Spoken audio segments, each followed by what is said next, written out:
लैंगिक अत्याचार आता आपल्या मुंबईमध्ये महाराष्ट्रामध्ये पण व्हायला लागलेत. अरे घाण वाटते, घाण अशा लोकांची, या अशा समाजामध्ये लोक वावरतात. आजच न्यूज बघितली, बदलापूर शाळेमध्ये आदर्श विद्या मंदिर एक शाळा आहे, तर नाव एवढं सुंदर आहे पण तिथे एवढं घाणेरडा प्रकार झाला आहे. एका लहान चिमुकल्या मुलीवर 3.5 वर्षाची 4 वर्षाची मुलगी आहे, तिच्यावर लैंगिक अत्याचार झालेत. एवढं घाण वाटते ऐकून ते. अरे समाज कुठं चालला आहे यार, बेकार वाटतं की गोष्टी ऐकून. आणि लोकांचं असं काय वेगळं मागणं आहे जे गव्हर्नमेंट पूर्ण करू शकत नाही. मला आश्चर्य वाटते की प्रत्येक ठिकाणी या गोष्टी घडत चालल्यात आणि आता या गोष्टी आपल्याकडे पण घडायला लागल्यात. तर गव्हर्नमेंट असं काय करते की जेणेकरून आम्हाला इनसिक्युरिटी मिळते? काय जगावेगळं मागतात अशी माणसं आमची? ह्या गव्हर्नमेंटच्या ना स्कीम नको, लाडकी बहीण ह्या गोष्टी नको आम्हाला. आमच्या फक्त आई बहिणींना फक्त एक सिक्युरिटी द्या. ते पैसे ना ते पोलीस डिपार्टमेंटसाठी वाढवा, पण एक सिक्युरिटी वाढवा, एक सिस्टम बसवा की जेणेकरून जिथे या गोष्टी घडत असेल ना तिथे लगेच निर्णय होतील आणि लगेच त्या गोष्टी संपतील.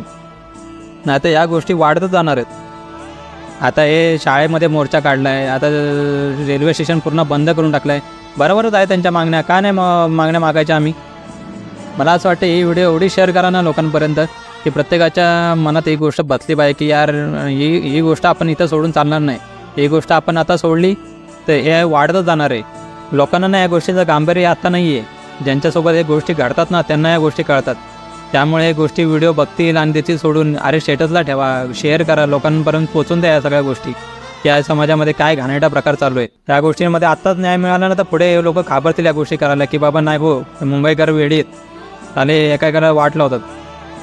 मी आता डील दिली तर या मुंबईमध्ये पण हेच गोष्टी घडतील की बाबा ठीक आहे चल काय करतात, लोकांचा समज झाला आहे, फाईन मारतात, तुरुंगामध्ये टाकतात, काही दिवसांनी सोडून येतात. ही व्हिडिओ शेअर करा जेणेकरून लोकांमध्ये एक जागरूकता वाढेल, जेणेकरून गव्हर्नमेंटलाही वाटेल की बाबा लोक जागृत आहेत, हे गोष्ट सहन करणार नाहीत. बाकी कोणतीही गोष्ट सहन करतील पण ही असे घाणेरडे प्रकार हे मुंबईकर सहन करणार नाहीत.